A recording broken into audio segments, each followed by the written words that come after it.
Hi friends. Sunday இன்றைக்கி வந்து நான் சிக்கன் பிரியாணி செய்யலான்னு இருக்கேங்க.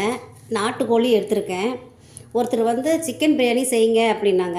ஏற்கனவே நான் செஞ்சுருக்கேன், இருந்தாலும் மறுபடியும் வந்து செஞ்சு காட்டுறேன். இப்போ நாட்டுக்கோழிங்க அது. அப்புறம் தக்காளி வந்து 2 எடுத்திருக்கேன். பெரிய வெங்காயம் 2 அறுத்து வச்சுருக்கேன். 4 வந்து பச்சை மிளகாய் 4 கட் பண்ணி வச்சுருக்கேன். கருவேப்பிலை தேவையான எடுத்துக்கோங்க.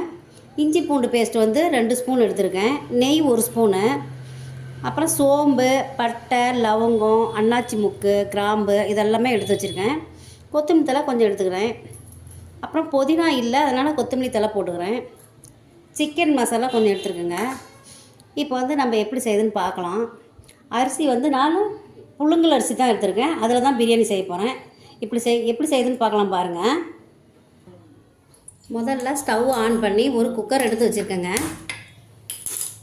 இப்போ இந்த வந்து குக்கர் நல்லா வந்து சூடு ஏறினதும் நம்ம ஆயில் ஊற்றிக்கலாம். பாருங்கள், இவ்வளோ ஆயில் நான் எடுத்துருக்கேன். ஊற்றுறப்ப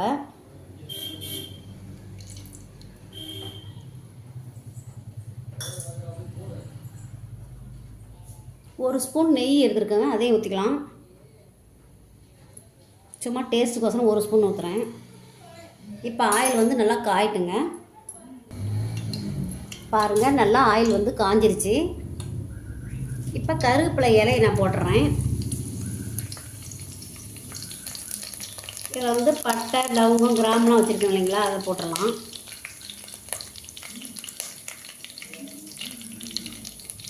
இதில் சோம்பும் போட்டுடலாம்.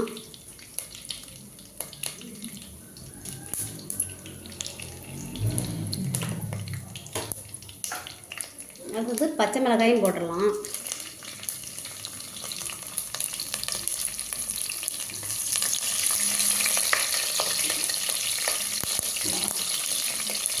வெங்காயம் அறுத்து வச்சு இல்லைங்களா, அதையும் போட்டுடலாம்.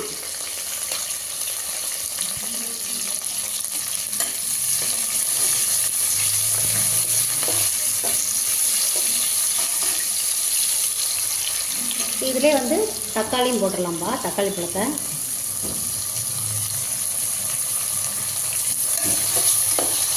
அரை கிலோ கறிக்கு தகுந்த மாதிரி தான் நான் போட்டிருக்கேன். நாட்டுக்கோழி நல்லா வேகாது, ஒரு 5 விசில் விடணும்.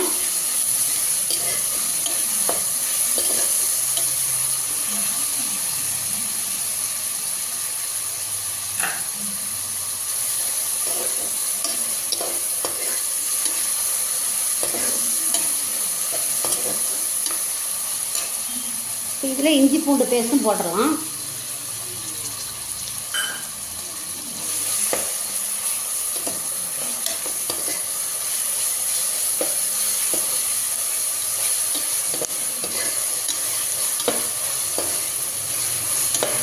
கொஞ்சம் நல்லா வதங்கணுங்க. இப்போ இதிலே வந்து நம்ம சிக்கனையும் போட்டுடலாம். நல்லா வாஷ் பண்ணி வச்சுருக்கேன். நல்லா வேகணுங்க. நல்லா வந்து முத்திருச்சு கறி. ஒரு 5 விசில் விட்டால் தான் நல்லா வேகும். அதுக்கப்புறம் நம்ம அரிசி கொட்டிக்கலாம்.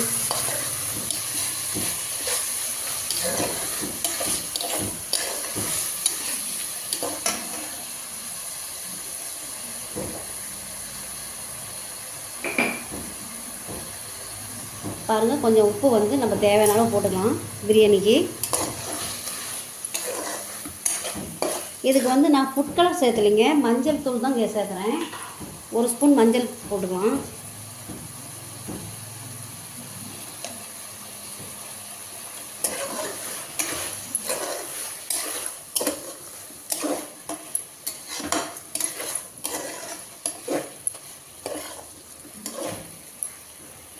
நல்லா வேகணுங்க, நல்லா திரண்டு வரட்டும். அதுக்கப்புறம் நம்ம குக்கரை வந்து ஃபிட் பண்ணிக்கலாம். இதிலே சிக்கன் மசாலாவும் போட்டுக்கலாம். 1 ஸ்பூன் போடுறேன்.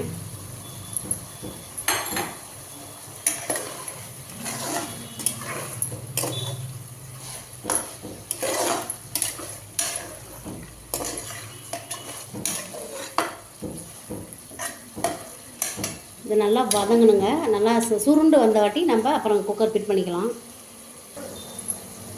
பாருங்கள், நல்லா சுருண்டு வந்துருச்சு. இது ஏன்னா வந்து வேகாது, அதனால் நம்ம முன்ன விசில் விட்டு அதுக்கப்புறம் நம்ம வந்து அரிசி போட்டுக்கலாம். இப்போ பாருங்கள், இந்த படியில் அரை படி நான் அரிசி எடுத்துருக்கேன். இப்போ இதில் அரைப்படி மட்டும் தண்ணி ஊற்றி நல்லா ஒரு 5 விசில் விட்டு அதுக்கப்புறம் இன்னும் அரைப்படி தண்ணி ஊற்றி நம்ம வந்து அரிசி போட்டு ஃபிட் பண்ணிக்கலாம். பாருங்கள் 6 விசில் விட்டுட்டேன். இப்போ வந்து எடுத்து பார்க்கலாம். மூடி திறந்து பாருங்கள் நல்லா வெந்துருச்சு. இப்போ இதிலே வந்து நம்ம அரிசி சேர்த்துக்கலாம். ஏற்கனவே அரைப்படி தண்ணி ஊற்றியாச்சு. இப்போ அரைப்படி ஊற்றிடலாம். அரிசி பாருங்கள் புழுங்கல் அரிசி தான் நான் எடுத்துருக்கேன். இப்போ அதை வந்து நான் போட்டுக்கிறேன். இதில் ஃபுட் கலர்லாம் சேர்த்துலைங்க, மஞ்சள் பொடி மட்டும்தான்.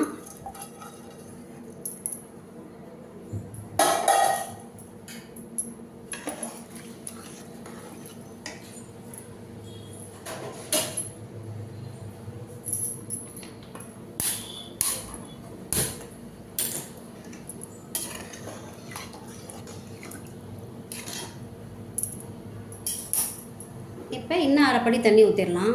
அரைப்படிக்கு ஒரு படி தண்ணி ஊற்றிருக்கேன்.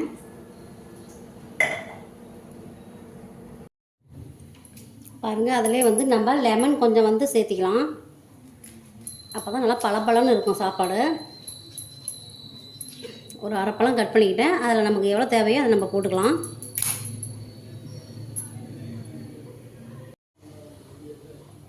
பாருங்கள் கொஞ்சம் நம்ம தேவையான அளவு லெமன் கொஞ்சம் நம்ம ஊற்றிக்கலாம். இப்போ இதை வந்து ஃபிட் பண்ணிடலாங்க. அவ்வளோதாங்க இதுக்கு வேலை. சிக்கன் பிரியாணி இப்போ ரெடி ஆயிடுச்சு. இப்போ ஃபிட் பண்ணிடலாம். பாருங்கள் விசில் அடங்கிடுச்சு. இப்போ இதை எடுத்து பார்க்கலாம். நம்ம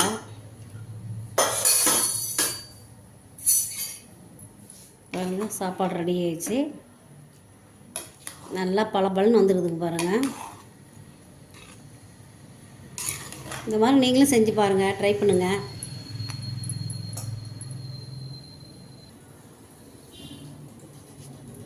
பாருங்கள் சிக்கன் பிரியாணி ரெடி ஆயிடுச்சு. இது மாதிரி நீங்களும் செஞ்சு பாருங்கள், நல்லாயிருக்கும். சாப்பிட்டு பிடிச்சிருந்தால் லைக் பண்ணுங்கள், ஷேர் பண்ணுங்கள், சப்ஸ்கிரைப் பண்ணுங்கள். தேங்க்யூ.